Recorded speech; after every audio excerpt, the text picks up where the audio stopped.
नमस्कार, metro education में आपका स्वागत है। आइए स्टार्ट करते हैं। वेक्टर पहला लेक्चर कल हो गया था हमारा मैथमेटिक्स क्लास 12th वेक्टर का। आज दूसरा लेक्चर है। कल हमने इंट्रोडक्शन देखा और ये देखा कि वेक्टर क्या होता है, वेक्टर कितने प्रकार के होते हैं, वेक्टर को रिप्रेजेंट कैसे किया जाता है, और नई चीज़ देखती है यूनिट वेक्टर और पोजिशन वेक्टर, स्थिति सदिश और इकाई सदिश। ठीक है, आज बात करते हैं सदिशों का संयोजन। सदिश का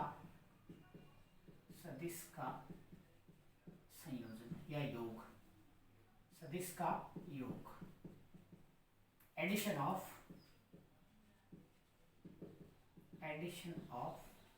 वेक्टर, सदिशों का योग। ठीक है, सदिशों को कैसे जोड़ते हैं, वैसे मैंने आपको बताया था, आप 11th में भी पढ़ गए है ना फिजिक्स के अंदर। पहले सदिश की पूंछ और दूसरे सदिश का सर जहाँ टकराता है वहां तीसरा सदिश बनता है। जैसे मान लो मेरे पास ये कोई पॉइंट है O और ये कोई पॉइंट है A, तो ये मेरे पास क्या बन गया, OA वेक्टर है ना। ये क्या बन गया, OA वेक्टर, OA सदिश। ठीक है, इसको मान लेता हूं मैं A वेक्टर। क्या मान लेता हूं, A वेक्टर। ठीक है, अब मेरे पास मैं एक सदिश और बना लेता हूँ। ये बन गया मेरे पास में, ये क्या बन गया मेरे पास में, ये पॉइंट मेरे पास आ गया B। ठीक है, ये क्या बन गया, AB वेक्टर। क्या बन गया, AB vector is equal to, इसको मान लेता हूँ B vector.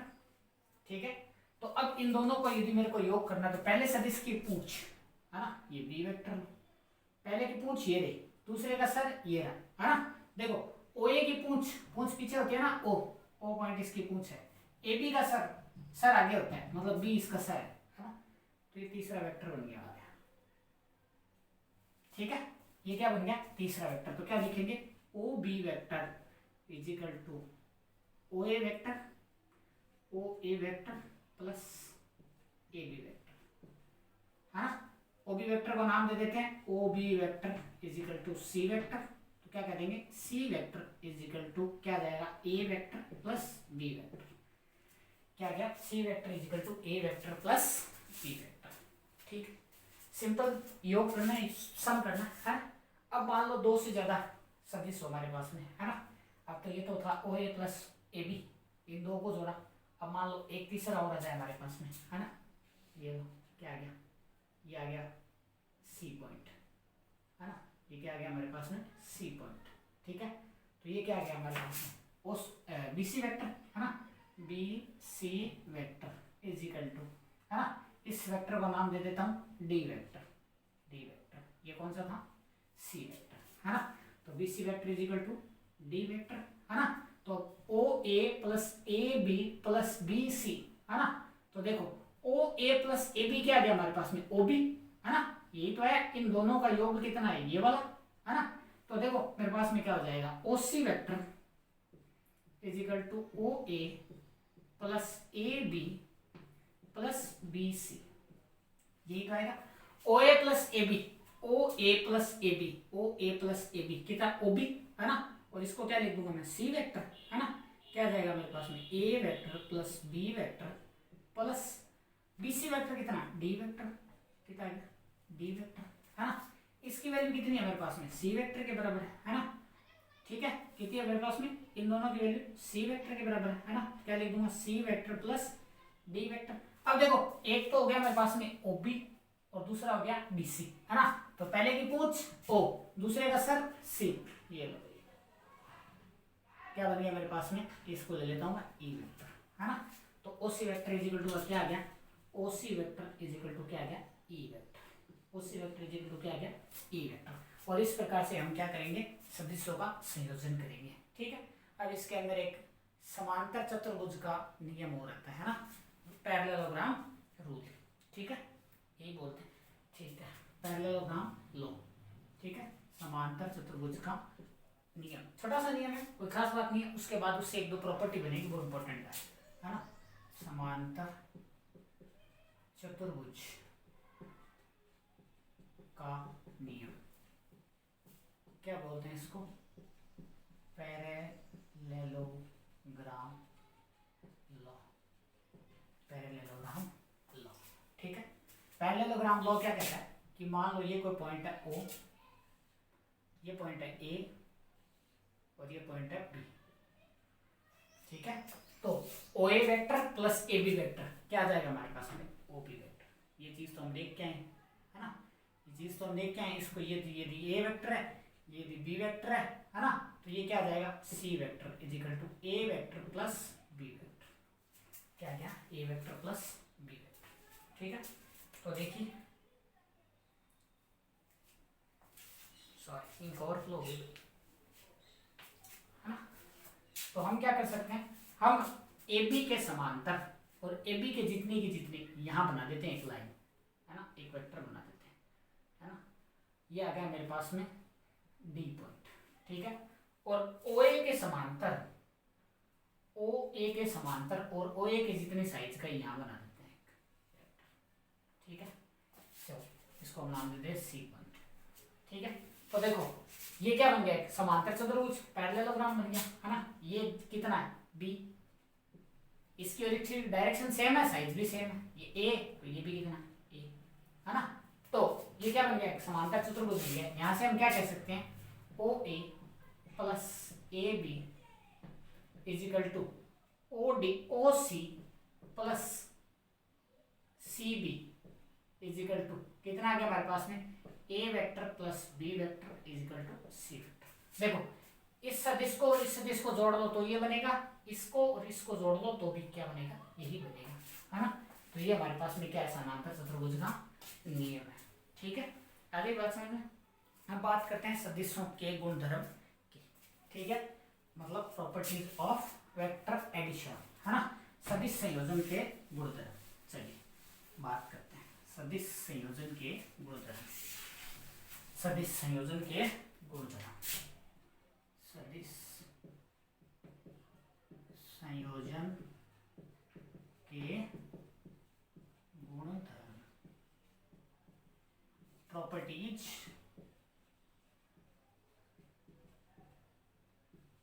Of vector addition, सदिश संयोजन के गुणधर्म। ठीक है, पहला गुणधर्म, सदिश संयोजन, सदिश संयोजन क्रम विनिमय होता है, क्रम विनिमय होता है। क्रम विनिमय का मतलब क्या है कि इन दोनों को आगे पीछे कर सकते हैं, कोई दिक्कत नहीं आती है ना। वहां देखो है ना, ये ओ पॉइंट था है ना, हमने क्या कहा था कि ओ सी प्लस ओ बी है ना, O A plus A B, O A plus A B क्या जाएगा, A vector plus B vector is equal to O C plus C B. तो ये क्या था हमारे पास में, B vector plus A vector is equal to C vector. कहने का मतलब क्या है कि सदिशों को आगे पीछे जोड़े तो कोई खास फर्क नहीं पड़ता, दिशा बराबर रहनी चाहिए। ठीक है, दूसरा है सहचर्यता, सहचर्यता का मतलब क्या है कि यदि हमारे पास में तीन सदिश है ना, हमारे पास में क्या है, तीन सदिश है। ठीक है, मतलब ए वेक्टर, बी वेक्टर और सी वेक्टर, तीन सदिश है हमारे पास में। अब इनको हम जोड़ना चाहते हैं तो आप ऐसे जोड़ सकते हो, ए वेक्टर प्लस बी वेक्टर, इन दो को पहले जोड़ दो, फिर उसके बाद में सी वेक्टर उसके अंदर जोड़ दो। ठीक है, तो आप ऐसे भी कर सकते हो कि पहले बी और सी को जोड़ दो, B vector plus C vector, और उसके बाद में उसके अंदर ए वेक्टर को जोड़ दो। मतलब कोई भी दो सदिशों को एक साथ जोड़ के तीसरे सदिश को उसके अंदर जोड़ सकते हो, कोई खास फर्क है, कोई खास बात है नहीं है। ठीक है, आगे बात समझ। तीसरी बात है इसके अंदर आपके तत्समक सदिश, तीसरा है तत्समक सदिश। तत्समक सदिश का मतलब क्या है कि किसी भी सदिश के अंदर यदि आप शून्य सदिश जोड़ोगे तो वही सदिश वापस आ जाएगा है ना। मान लो मेरे पास में कोई ए वेक्टर है, इसके अंदर यदि मैं जीरो वेक्टर जोड़ता हूँ तो मेरे पास वापस क्या आएगा, ए वेक्टर ये आएगा। इसका मतलब क्या कहने का कि जीरो सदिश, शून्य सदिश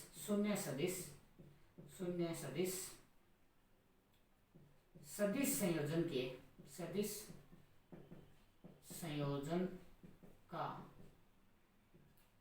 तत्समक सदिश होता सदिश संयोजन का तत्समक सदिश होता है। ठीक है, आगे भी बात करेंगे। ये थे 3 प्रॉपर्टीज। ठीक है, अब बात करते हैं सदिशों का व्यवकलन, मतलब घटाना, सदिशों का घटाना। ठीक है, बात करते हैं सदिशों का व्यवकलन। चलिए, सदिशों का व्यवकलन मतलब subtraction of vectors, subtraction of vectors. ठीक है, हमने क्या देखा, देखो हमने संयोजन में क्या देखा कि ये पॉइंट O है, ये पॉइंट A है, ये पॉइंट B है। ठीक है, तो हमने क्या कहा कि ये वेक्टर A वेक्टर, ये वेक्टर B वेक्टर, तो इन दोनों का योग क्या आ जाएगा मेरे पास में C वेक्टर। ठीक है, हम क्या कहना चाहते हैं कि OA plus AB is equal to OB vector. यही तो बात है ना? बात जची नहीं जची? चलो ऐसे लिख देते हैं, OB vector is equal to OA vector plus AB vector. अब मान लो AB वेक्टर क्या हमारे पास में, AB vector is equal to B vector, तो मैं क्या लिख दूंगा, sorry, AB vector is equal to B vector, तो मैं क्या लिख दूंगा, BA वेक्टर क्या हो जाएगा मेरे पास में, क्या हो जाएगा, माइनस का B वेक्टर। भाई डायरेक्शन चेंज हो गई ना, भाई AB क्या है, B है, तो BA क्या हो जाएगा, माइनस का B, है ना? तो हमारे पास में क्या आ जाएगा, देखो हमारे पास में क्या आ जाएगा, OA प्लस BA बराबर OB वेक्टर, है ना? और एक वैल्यू कितनी, A वेक्टर, BA की वैल्यू कितनी, माइनस का B vector is equal to कितना जाएगा, C वेक्टर। सदिश की दिशा चेंज होते ही सदिश क्या हो जाता है, नेगेटिव हो जाता है। ये है सदिशों का घटना। ठीक है, यदि इसमें से इस सदिश को मैं घटाऊंगा तो भी यही बचेगा, परंतु इसकी दिशा क्या होनी चाहिए, उल्टी होनी चाहिए, डायरेक्शन क्या होनी चाहिए, उल्टी होनी चाहिए। ठीक है, नहीं होगी तो हम कर लेंगे उसकी डायरेक्शन को उल्टी। ठीक है, अब बात करते हैं किसी सदिश का अदिश से गुणनफल, सदिश का अदिश से गुणनफल, सदिश का अदिश से गुणनफल। ठीक है, multiplication of vector to scalar, किसी सदिश का अदिश से गुणनफल। ठीक है, अब मान लो मेरे पास में ये कोई रेखा है, बहुत बड़ी रेखा है AB। ठीक है, और इस रेखा के ऊपर मेरे पास एक सदिश है, ये A वेक्टर। ठीक है, ये क्या है मेरे पास में, A वेक्टर। अब मैं यदि कहूं कि मैं A वेक्टर को, अब अदिश का मतलब क्या है, 2 4 6 8 आधा 1 2 कुछ भी, है ना? जो भी नंबर आएंगे वो हमारे पास क्या होंगे, अदिश होंगे। तो मान लो मैं इसको, इस सदिश को किसी अदिश से गुणनफल करूं, है ना? जैसे मान लो मैं ऐसे कह दूं कि A वेक्टर को 2 से गुणा करेंगे, 2 से मल्टीप्लाई करेंगे। ठीक है, अब इसको जैसे ही 2 से मल्टीप्लाई करेंगे तो मेरे पास एक नया वेक्टर बन जाएगा, है ना? इसको मैं नाम दे देता हूँ A1 vector is equal to 2 into A vector. ठीक है, अब देखो दिशा नहीं बदली है, दिशा नहीं बदली है, क्या बदला, इसकी लंबाई बदली है ना? मान लो ये पहले इतना था, तो अब ये क्या हो जाएगा, यहाँ से यहाँ तक हो जाएगा, इतना हो जाएगा, ये क्या हो जाएगा मेरे पास में A1 वेक्टर। ठीक है, अब मान लो मैं ऐसे कह दूं कि A वेक्टर को 3 से गुणा करेंगे तो नया वेक्टर बन गया A2 vector is equal to 3 into A vector, 3 into A vector, तो यहाँ से यहाँ तक, ये मेरे पास तीसरा वेक्टर बन गया। इसको क्या नाम दे दूंगा, A2 वेक्टर। अब मान लो मैं ऐसे कह दूं कि मैं तो A वेक्टर को आधे से गुणा करूंगा, है ना? A वेक्टर को 1/2 से गुणा करने पर, ठीक है, 1/2 से गुणा करेंगे तो A वेक्टर इतना है, आधा कितना रह जाएगा, यहाँ से यहाँ तक, दिशा तो बराबर ही रहेगी, है ना? इसको मैं नाम दे देता हूँ A3 vector is equal to कितना रहेगा, 1/2 A वेक्टर। किसी अदिश राशि को सदिश राशि से गुणा करने पर उसकी लंबाई में परिवर्तन हो सकता है, दिशा में कभी परिवर्तन नहीं होगा। दिशा में परिवर्तन तभी होगा जब हम उस सदिश का किसी दूसरे सदिश के साथ क्रॉस प्रोडक्ट कराएंगे, सदिश का सदिश से गुणनफल कराएंगे, ठीक है। सदिश का सदिश से अदिश गुणनफल भी होता है, वो आगे पढ़ेंगे, डॉट प्रोडक्ट बोलते हैं उसको, ठीक है। आगे भी इतनी बात समझ में? हाँ, चलिए अगले टॉपिक की बात करते हैं। अगले टॉपिक की बात करते हैं, देखो क्या है अगला टॉपिक, क्या है हमारे पास में। चलिए अगले टॉपिक की बात करते हैं, सदिश के घटक, है ना, कंपोनेंट ऑफ वेक्टर, सदिश के घटक मतलब कंपोनेंट ऑफ वेक्टर, ठीक है। अब हम वेक्टर के कंपोनेंट बनाएंगे, ठीक है।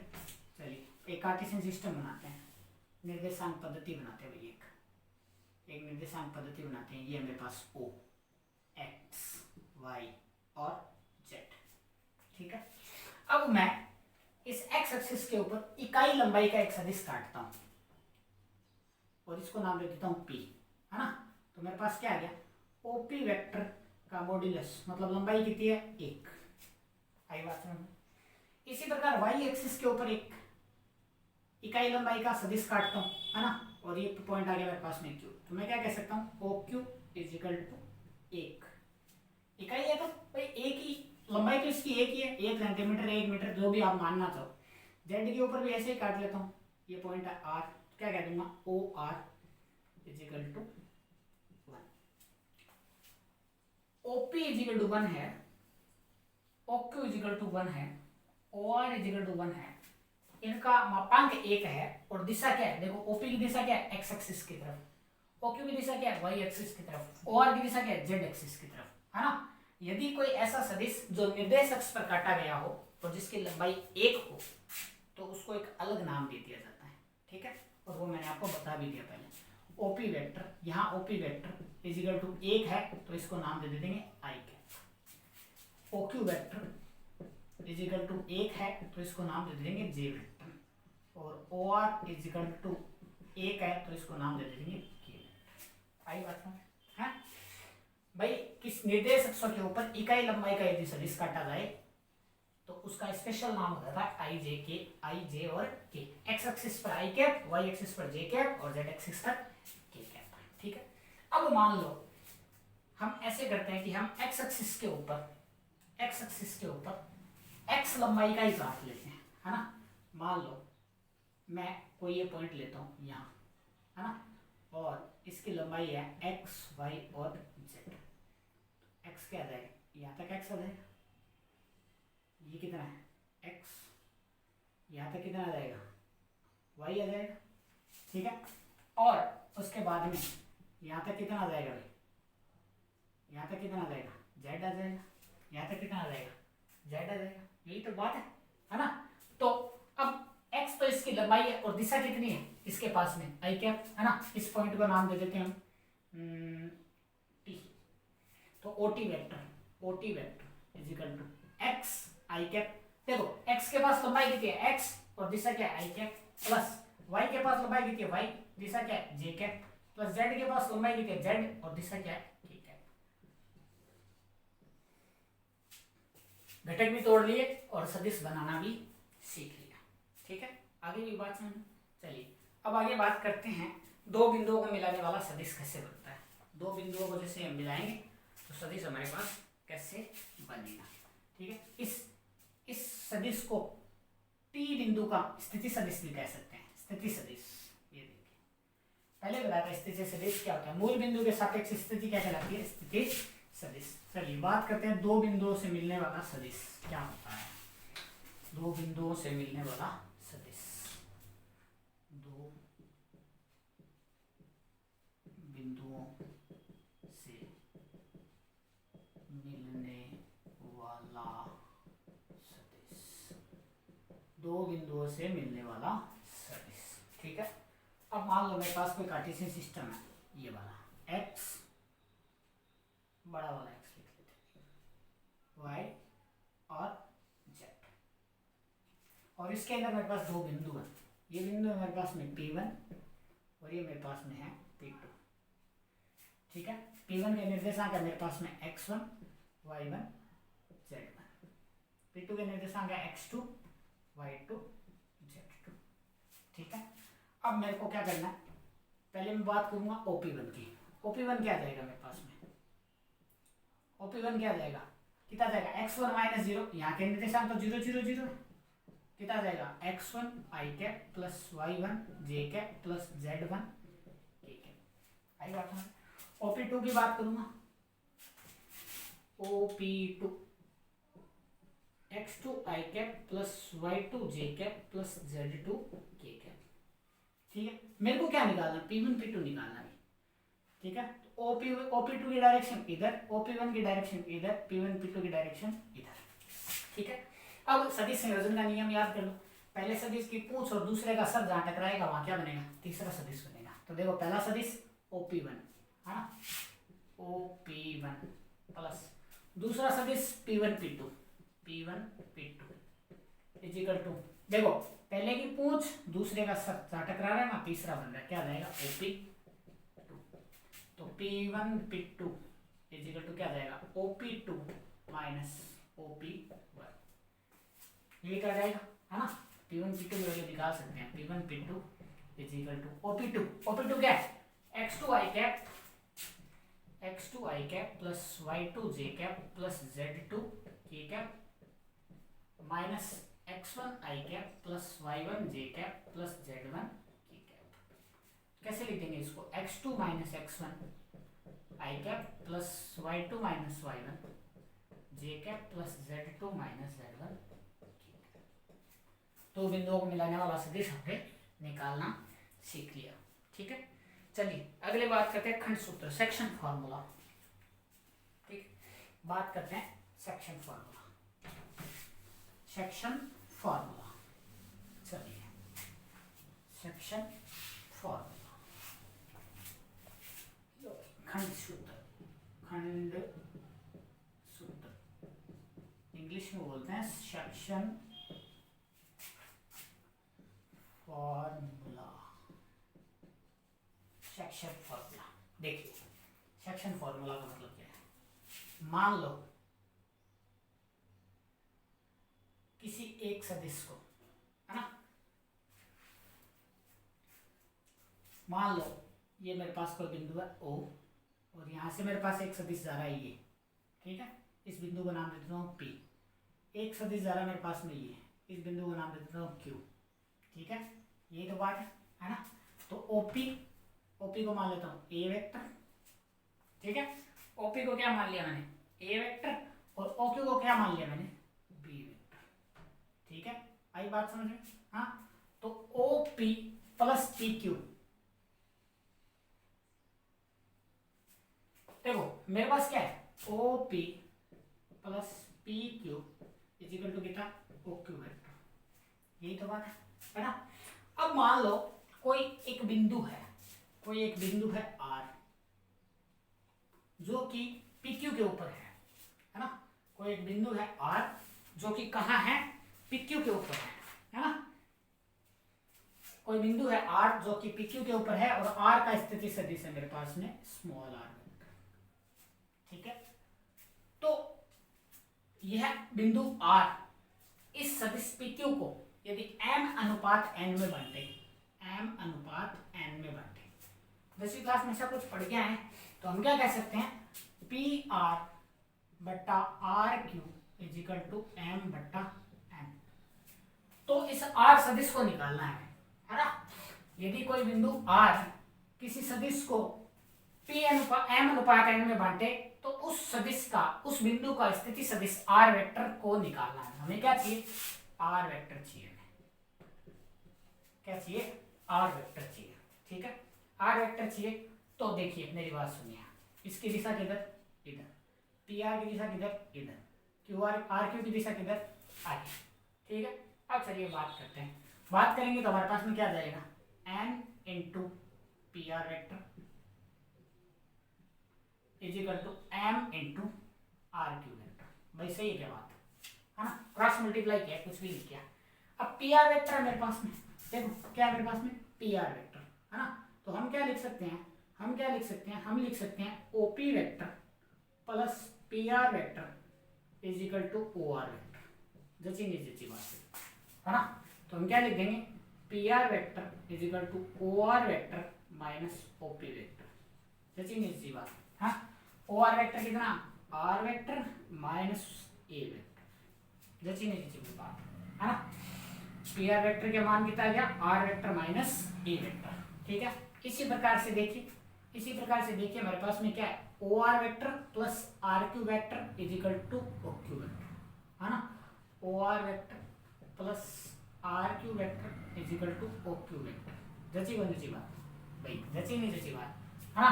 मेरे को क्या चाहिए, R Q vector is equal to O Q vector minus O R vector, ठीक है। ओ क्यू वेक्टर कितना है मेरे पास में, हाँ, ओ क्यू वेक्टर कितना, बी वेक्टर माइनस कितना आर वेक्टर, ये क्या गया आर क्यू वेक्टर, ठीक है। अब पी आर और क्यू आर दोनों की वैल्यू रख देता हूँ, तो मेरे पास में क्या जाएगा, एन आगे R minus A, R vector minus A vector is equal to M B vector minus R vector, ठीक है। तो यहां से क्या आ गया, N into R vector minus A into sorry M into A vector is equal to M into B vector minus M into R vector. अब इसको तो लेते हैं इधर और इसको ले जाते हैं उधर, N into R vector plus M into R vector is equal to M into B vector minus sorry plus N into A vector, R vector N plus M common ले लिया भाई, आर वेक्टर को common ले लिया, N plus M is equal to M into B vector plus N into A vector, R vector is equal to M into B vector plus N into A vector upon M plus N. क्या आ गया मेरे पास में, यदि दो सदिश दिए गए हो तो तीसरे सदिश को कोई बिंदु r m अनुपात n में बांटे तो तीसरे उस बिंदु के स्थिति सदिश का मान आ गया मेरे पास में, और यही मेरे को निकालना था। 10वीं क्लास में हम पढ़ के हैं ऐसा निर्देशांक ज्यामिति के अंदर, है ना, बस ये थोड़ा मॉडिफाइड है ना।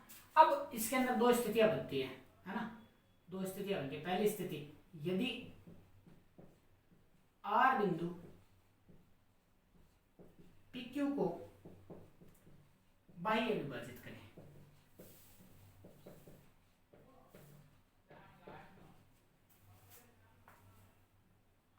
यदि r बिंदु PQ को बाह्य विभाजित करे, बाह्य विभाजित करेगा तो r vector is equal to mb minus na बटा m माइनस n, ठीक है। दूसरा बिंदु, यदि r बिंदु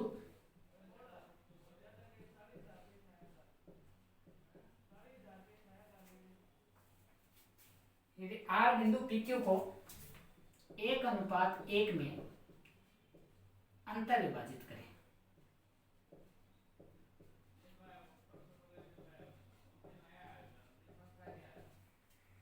यदि r बिंदु PQ को 1:1 में विभाजित करें तो r vector is equal to क्या जाएगा, a vector plus b vector बटा, देखो 1 into B vector, B vector 1 into A vector, A vector 1 plus 1 था 2, ठीक है। तो ये था हमारा थ्योरी पार्ट 13.1 का, ठीक है। कल स्टार्ट करेंगे 13.1। Thank you.